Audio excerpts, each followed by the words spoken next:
Hi friends. మనకి ఏపీలో CM Chandrababu Naidu గారు మరో కొత్త పథకాన్నయితే తీసుకురావడం అయితే జరిగింది. ఈ పథకం ద్వారా మనం నెలకి 10,000 రూపాయలనైతే పొందొచ్చు. ఈ 10,000 రూపాయలు పొందడానికి ఎవరు అర్హులు? అసలు ఎవరు అప్లై చేసుకోవాలి? ఈ కంప్లీట్ డీటెయిల్స్ అన్నీ నేను మీకు ఈ వీడియో అయితే షేర్ చేయబోతున్నాను. సో, వీడియోని స్కిప్ చేయకండి. ముందుగా వీడియోనైతే ఒక లైక్ చేసి ఇలాంటి ఇన్ఫర్మేటివ్ వీడియోస్‌ని మిస్ అవ్వకూడదంటే ఛానల్‌ని సబ్స్క్రైబ్ చేసుకోవడం మాత్రం మర్చిపోకండి.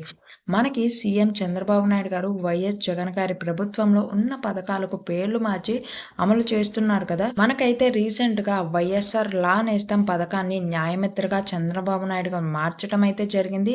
జూనియర్ న్యాయవాదులుగా ఉన్నవారు వృత్తిలో నిలదొక్కుకునేంత వరకు వారికి ఆర్థికంగా భరోసాగా ఉండాలనే ఉద్దేశంతో గత ప్రభుత్వం వారికి నెలకు 5,000 రూపాయల స్టైపెండ్ అయితే ఇచ్చేది కదా! సో, ఇక నుంచి వారికి నెలకు గౌరవ వేతనం అనేది 10,000 రూపాయలు ఇవ్వాలని సీఎం చంద్రబాబు నాయుడు గారైతే ఆదేశించడం అయితే జరిగింది. న్యాయశాఖపై నిర్వహించిన సమీక్షలో ముఖ్యమంత్రి ఈ నిర్ణయం అయితే తీసుకోవడం అయితే జరిగింది.